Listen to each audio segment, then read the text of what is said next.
Hi, this is Susiljan.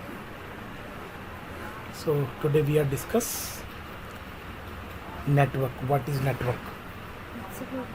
Yes, we are discuss with you. Okay. So this is the network. So today we are talking about networking. This is the exam. So no need to discuss as of now. पहले हमें understand करना है कि network क्या है. Okay. तो ये CCNA की बुक है, इसको हम बाद में डिस्कस करेंगे. तो सबसे पहले हम नेटवर्क करते हैं कि नेटवर्क क्या है. हमने जो नेटवर्क है वो क्या है, मतलब नेटवर्क. ठीक है. नेटवर्क हम दो सिस्टम को एक साथ जोड़ देते हैं. ये हमारा छोटा सा नेटवर्क है. ठीक है. हम छोटा सा नेटवर्क, ये हमारा छोटा सा नेटवर्क है. ये मेरा एक पीसी है और ये मेरा बी पीसी है. इन दोनों को हमने जोड़ दिया. ये हमारा दो पीसी के साथ में नेटवर्किंग है. ये इसका देख सकता है, वो उसका देख सकता है. हाँ. पहले क्या होता था, पहले जब ऑफिसेस हुआ करते थे, एक ही छोटा सा हमारा ऑफिस है. इस ऑफिस में सभी लोग काम करते थे कि तीन लोग चार लोग हैं, ये काम कर रहे हैं आपस में, और ये फाइलों में काम कर रहे हैं. ये पेजेस हैं, ये फाइलों में काम कर रहे हैं. ये फाइलें बहुत ज़्यादा फाइलें हो गई. अब एक ऑफिस से दूसरे ऑफिस के लिए जब बातें करनी होती थी, ये हमारा दूसरा ऑफिस है. इस दूसरे ऑफिस में जब बातें करनी होती थी, यहाँ पर भी हमारे एक बंदे बैठे हुए हैं. ठीक है. इन्होंने भी काम किया है. जब इनको इन फाइलों के अंदर जाना होता था तो ये मैनुअली जाते थे. मतलब फाइलों को या तो लाना पड़ रहा है, यहाँ से यहाँ लाना पड़ रहा है. ठीक है. या फिर ये व्यक्ति यहाँ पे जा रहा है. तो इसकी जगह पर क्या किया, एक व्यक्ति ने कंप्यूटर पर काम करना शुरू किया. एक कंप्यूटर से दूसरे कंप्यूटर को जोड़ने के लिए, communicate from one computer to second computer, they can connect by the LAN wire. उन्होंने लैन से अपना जोड़ दिया. ये लैन से कनेक्टिविटी बन गई. तो ये आपस में दोनों कनेक्ट हो गए. इस कनेक्शन के बाद में जब ये संख्या और भी बढ़ गई, अगर मैं दोबारा से पहले लेता हूँ अपना, और लोगों ने लिया कंप्यूटर लैपटॉप. हाँ. अब ये दो की जगह मेरा तीसरा हो गया. ठीक है. मेरा तीसरा कंप्यूटर हो गया, मेरा चौथा कंप्यूटर हो गया. ठीक है. और ये भी मेरे वायर से जुड़ गए. ठीक है ना. ये मेरा सी कंप्यूटर, ये मेरा डी कंप्यूटर, ये आपस में जुड़ गई है ना. अब ये एक लोकेशन से दूसरी लोकेशन के लिए बाया लैन हमने जोड़ दिया. बाया लैन ये चल गया. लेकिन लैन को हम बहुत ज़्यादा नहीं बढ़ा सकते. फिर बिल हो जाएगी. तो हाँ, फिर इसके लिए इन्होंने क्या किया, एक हब को लेके आए. हब, पहले हब लेके आए. हब क्या होता है? एक हब होता है जो नॉन मैनेजेबल होता है. हब क्या होता है? हब मैं दिखाता हूँ आपको. गूगल पे जाता हूँ और दिखाता हूँ नेटवर्क हब. अगर आप देखोगे तो ये नेटवर्क हब है. ये छोटे से स्विचेस की तरह हब है. इसमें एक साथ आप इस हब लगा दिया आपने, और एक साथ आपने कंप्यूटर को जोड़ दिया. पहले आपने इसको स्विच बोला था. इसको स्विचेस ये हब है, और स्विचेस हमारे अलग होते हैं. स्विचेस मैनेजेबल और नॉन मैनेजेबल दो टाइप के स्विचेस होते हैं. अगर हम स्विचेस को देखेंगे तो ये स्विचेस हैं हमारे. हब बहुत छोटे होते हैं, स्विचेस बड़े होते हैं. जूनिपर स्विचेस, XP, HP के, अरूबा के, सिस्को के, ये सारे स्विचेस होते हैं, नेटवर्क स्विचेस. इसको हम टोटल डालेंगे तो नेटवर्क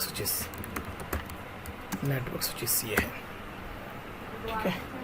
तो ये हमारे नेटवर्क स्विचेस हैं और ये छोटे से ये भी हमारा स्विचेस है। तो स्विच में और हब में सिर्फ इतना अंतर होता है कि हब नॉन मैनेजेबल और बहुत छोटे लेवल पर होता है और स्विचेस मेरा बड़े लेवल पे होता है। उसमें बहुत सारे पोर्ट होते हैं, 48 पोर्ट का होता है, इससे बड़ा 24 पोर्ट का होता है। बहुत सारे बच्चे हाँ, अगर मैं सिस्को डालूँगा, सिस्को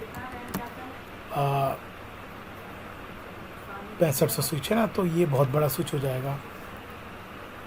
6509 देखिए, ये इतना बड़ा स्विचेस है। अगर आप देख रहे हैं तो ये भी एक स्विचेस ही है। इस स्विच के अंदर देखेंगे तो ये मेरा मॉड्यूल है। मॉड्यूल क्या होता है? मॉड्यूल होता है जिसके अंदर हम इंटरफेस को कनेक्ट करते हैं।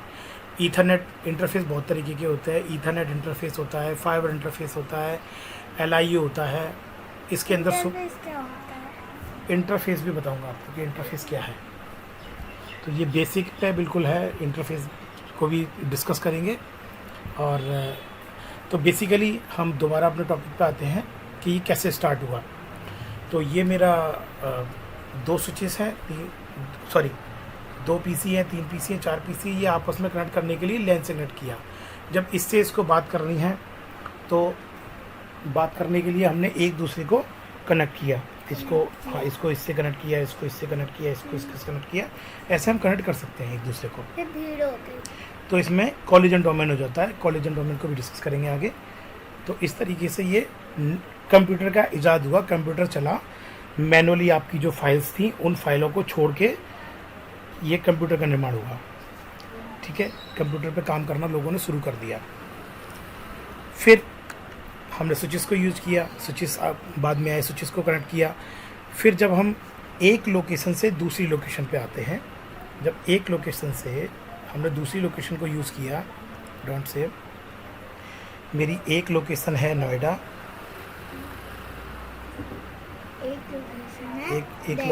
एक लोकेशन है मेरी नोएडा और मेरी दूसरी लोकेशन है मेरी दिल्ली। अब इन दोनों को जोड़ने के लिए, इन दोनों को हमने जोड़ा एक वायर के थ्रू। तो इनको जोड़ने के लिए या तो हम P2P का लिंक बिछाते हैं। P2P क्या होता है? Point two point link, point two point link हमने बिछाया, P2P लिंक। शॉर्ट फॉर्म में। हाँ, पॉइंट टू पॉइंट लिंक हमने बिछाया। तो हमारी 2 जगह की कनेक्टिविटी बन गई। हाँ। लेकिन अगर ये सपोज़ करो ये दिल्ली से अगर मेरा एक और लोकेशन होती है, जो मेरी लोकेशन है US से अमेरिका, अब यहाँ से और यहाँ के बीच में तार बिछाना मुश्किल है। हाँ, क्योंकि वो कंट्री है और और ये बहुत तो इतना लंबा तार नहीं बिछ सकता। तो वायरलेस के थ्रू और सैटेलाइट के थ्रू इस तरीके से कनेक्टिविटी होती है।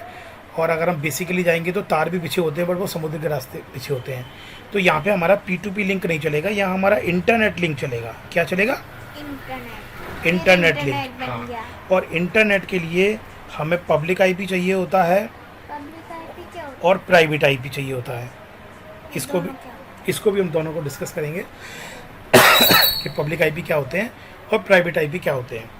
अगर हम पब्लिक IP को देखेंगे तो 3 तरीके के प्राइवेट IP होते हैं, ए तरीके के, B तरीके के और C।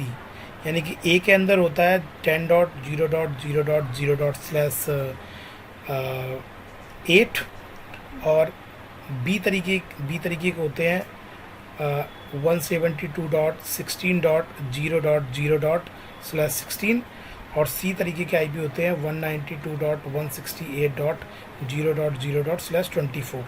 ये 3 होते हैं क्लासफुल IP एड्रेस। इसके अलावा जो बाकी के एक चौथा भी होता है, वो होता है 224। ये ब्रॉडकास्ट में IP होता है, ये आपका D कैटेगरी में आ जाता है। बट प्राइवेट में हम 3 तरीके की कैटेगरी यूज़ करते हैं।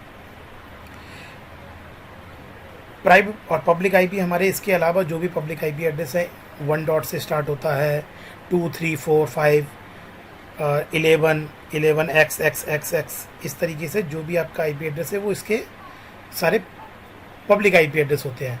और इंटरनेट के लिए हमें नेटिंग के साथ में नेट करना होता है। नेट भी हम आपको पढ़ाएंगे क्या है नेट, नेटवर्क एड्रेस ट्रांसलेशन, ये भी पढ़ाएंगे। तो इस तरीके से होगा तो आज के लिए इतना ही, कल फिर पढ़ाते हैं आपको। Thank you.